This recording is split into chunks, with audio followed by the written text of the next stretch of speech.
Hey guys, Jamie here. Welcome back to the channel where we take awesome out of the box. Now, unless you were sound asleep last night or just don't follow the tech scene, Samsung just launched the newest Galaxy Note series. I'm of course talking about the Note 20 and the Note 20 Ultra. Unfortunately, like other product launches recently, they had to do this with an online launch event, and we weren't able to get our hands on them, which is a bit of a bummer, but I still wanted to give you guys our thoughts on the new devices based on what we saw. So these are just my highlights and lowlights for the Samsung Galaxy Unpacked August 2020 event, specifically for the Note 20 series. But before that, guys, hit that sub button and that bell icon as well so you don't miss out on any of our content. Now let's get to the basics, the key specs for both these phones. Like I mentioned, there are two versions for the Note 20 series, the base model and the Note 20 Ultra, both of which are powered by an Exynos 990 chipset for our region. Yes, unfortunately, still no Snapdragon for us, but at least for the way that I use phones, the Exynos 990 has been more than enough on the S20 Ultra. This is paired with 8GB of RAM and 256GB of storage for the Note 20, while you can get up to 12GB of RAM on the Ultra with a 5G variant. Now, if that isn't enough room for you guys, the storage can be expanded up to 1TB.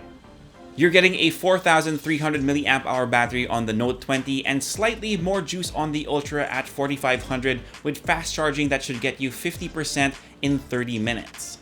For the screens, you have a massive 6.9-inch WQHD Plus dynamic AMOLED display for the Ultra with a 120Hz refresh rate that's curved.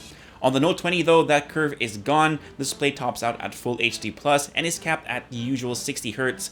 This is actually one of my lowlights, but we'll discuss more about this later. Last for the recap are the cameras, of course, and so that we can breeze through this a little quicker, I'll just list down all the specs for both these phones on screen right now. Feel free to pause the video if you need more time to check them out. Okay, so finally guys, let's get to the highlights, and the first one is what makes the Note series what it is, the S Pen.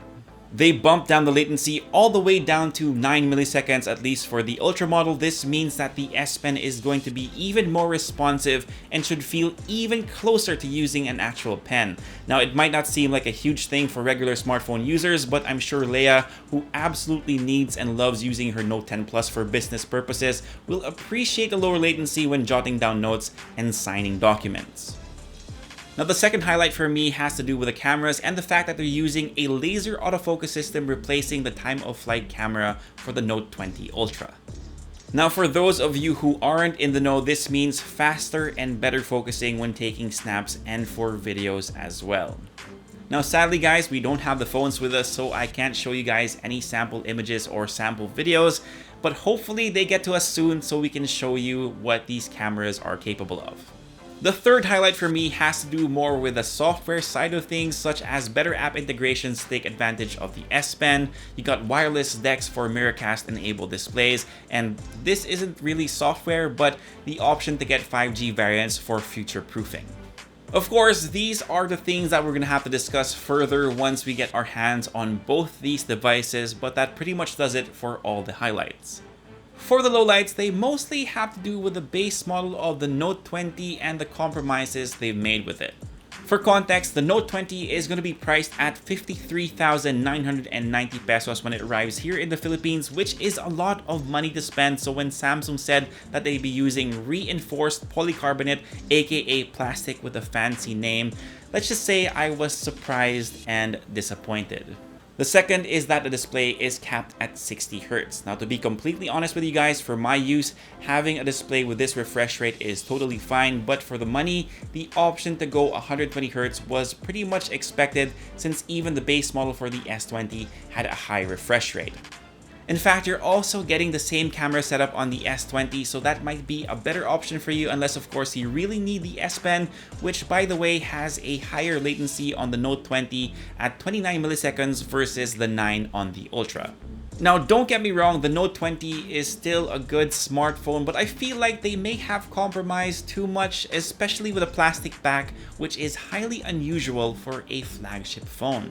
Again guys, I don't have the phones with me just yet, so I might end up eating my words because at the end of the day, it's user experience that matters. So take everything I've said so far with a grain of salt. Now, bonus highlight isn't necessarily just connected to the Note 20 Plus, but it's the new colorway Mystic Bronze, which is available throughout all the devices that they introduced during the Unpacked event. I think it looks absolutely fantastic, and I know for a fact that Leia is super excited to see the Note 20 in that colorway. Another bonus highlight is of course the Tab S7 Plus, which really had me excited for an Android tablet. Now that hasn't happened in a very long time. And actually guys, that's pretty much it for this quick video. Thank you so much for dropping by and spending a few minutes with me. If you like this video, give us a thumbs up, sub to the channel, and hit that notification bell so you don't miss out on any of our content. If you have any questions, leave them down below and I'll try my best to get to them as soon as I can. For all the latest tech news and gadget reviews, head to unbox.ph, plus follow us on Facebook and on Instagram. My name is Jamie. Peace, God bless. See you guys next time and stay safe.